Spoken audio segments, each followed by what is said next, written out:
Assalamualaikum warahmatullahi wabarakatuh. Yang saya hormati dan saya banggakan, Ibu dosen dan teman-temanku semuanya, kami perwakilan dari kelompok 11 akan mempresentasikan materi tentang asesmen dan intervensi psikologi. Yang pertama ada Daina Nurhalijah, yang kedua ada Anggelica Ananda, dan yang ketiga ada Muhammad Gani Ginastiar. Perkenalkan, nama saya Muhammad Gani Ginastiar. Saya di sini akan menjelaskan materi tentang apa yang dimaksud asesmen psikologi. Asesmen, menurut Melanie Danworth tahun 1976 dalam Urbina 2004, asesmen psikologi adalah proses yang fleksibel, tidak tersandar, bertujuan untuk mencapai penentuan yang dapat dipertahankan terkait satu atau lebih masalah atau pertanyaan psikologis melalui pengumpulan, evaluasi, dan analisis data yang disesuaikan dengan tujuan awal pemeriksaan. Asesmen menyediakan informasi yang dapat digunakan dalam setiap langkah model pemecahan persoalan yang mungkin terjadi. 1. Asesmen atau diagnosa tidak tepat. 2. Intervensi tidak sesuai dengan hasil diagnosa. 3. Kesalahan alur antara diagnosa dan intervensi.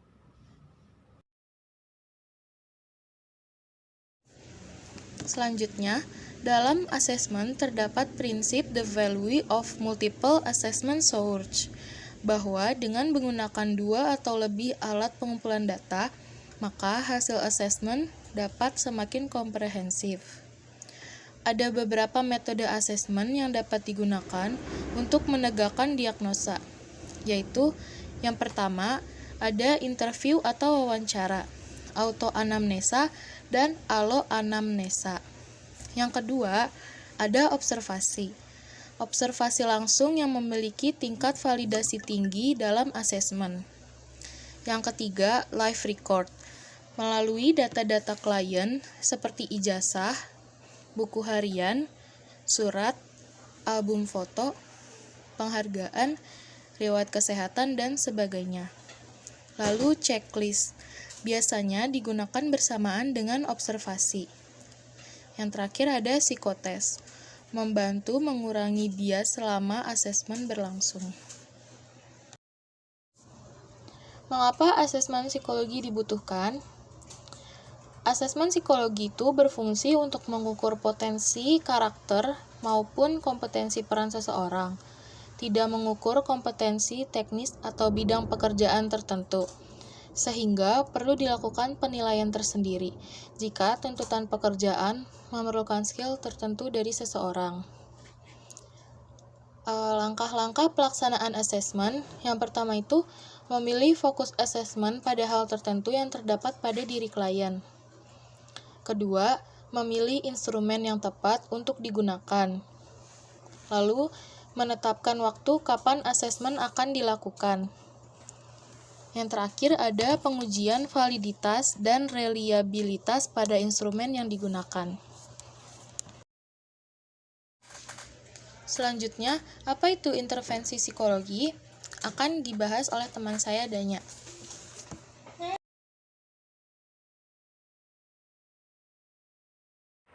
Apa itu intervensi psikologi? Intervensi psikologi adalah sebuah upaya dan strategi perubahan terencana dengan memperbaiki fungsi-fungsi psikologis yang tidak sehat. Dengan memperbaiki, maka akan mempertahankan psychological well-being dan untuk membekali serta memanfaatkan kemampuan-kemampuan psikologis individu, kelompok, atau organisasi dalam menyesuaikan diri dengan situasi perubahan di lingkungannya. Intervensi psikologi juga bermacam-macam wujudnya. Pada dunia industri dan organisasi, intervensi psikologi dapat dilakukan untuk membantu organisasi dalam mencapai dan meningkatkan efektivitasnya.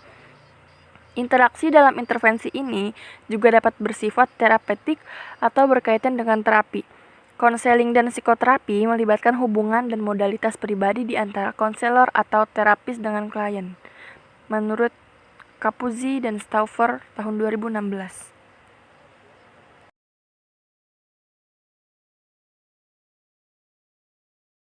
Bentuk-bentuk intervensi psikologi yang sering dilakukan adalah yang pertama pada individu.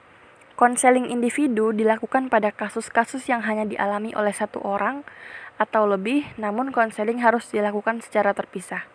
Contohnya adalah depresi, konseling keluarga, dan lain sebagainya. Yang kedua, pada kelompok. Konseling kelompok dapat melibatkan lebih dari satu klien dalam waktu yang bersamaan. Misalnya, konseling sekelompok siswa mengenai anti-bullying, anti-narkoba, dan lain-lain. Yang ketiga, pada komunitas. Tahapan pertama adalah asesmen, yaitu mencari sumber permasalahan yang dialami. Yang kedua adalah mendiagnosa, dengan cara menyimpulkan dan menguji dugaan sementara. Setelah menemukan titik temu permasalahan, lalu menentukan tujuan intervensi. Terakhir, memilih berbagai alternatif treatment dengan segala pertimbangan sebagai pilihan intervensi. Contoh intervensi psikologi. Yang pertama, intervensi rentang perkembangan manusia. Sejak lahir hingga dewasa, setiap orang selalu mengalami penyesuaian terhadap diri dan lingkungan. Setiap tahapan perkembangan, mulai dari lingkup individu, keluarga, kerabat, hingga konteks sosiohistoris, pasti memiliki faktor risikonya sendiri. Menurut Schoon tahun 2006. Dalam bidang psikologi perkembangan, intervensi dilakukan karena adanya dampak dari perkembangan manusia beserta proses adaptasinya. Bentuk preventif dilakukan untuk mengantisipasi terjadinya keterlambatan dan masalah perkembangan. Kuratif dilakukan untuk meluruskan dan membenarkan keterlambatan dan masalah perkembangan tersebut. Terakhir, rehabilitatif dilakukan untuk mengembalikan orang tersebut ke posisi awal sebelum mengalami hambatan perkembangan. Yang kedua, intervensi krisis dan bencana. Tujuan utama dari intervensi psikologi dalam keadaan yang darurat adalah untuk memastikan keamanan orang-orang di dalamnya, baik keamanan secara fisik, psikologis, maupun upaya untuk mengembalikan keadaan seperti semula. Situasi krisis dan darurat dicirikan dengan risiko yang potensial bagi seseorang untuk bunuh diri atau meninggal dunia. Selain itu, dicirikan dengan bahaya fisik yang dapat menimpa seperti perilaku psikotik dan manik hingga kekerasan. Yang ketiga, ada intervensi pendidikan. Terkadang ada jarak antara potensi dan prestasi belajar siswa. Slavin tahun 2016 menuturkan terdapat beberapa learning disorder yang dialami oleh siswa sehingga kesulitan dalam belajar dan meraih prestasi di sekolah. Contohnya adalah autisme, ADHD, gangguan komunikasi, disleksia, diskalkulia, slow learner, gifted intellectual disability, hingga gangguan pendengaran dan penglihatan. Apabila menemui kasus-kasus tersebut, maka perlu dilakukan sebuah intervensi.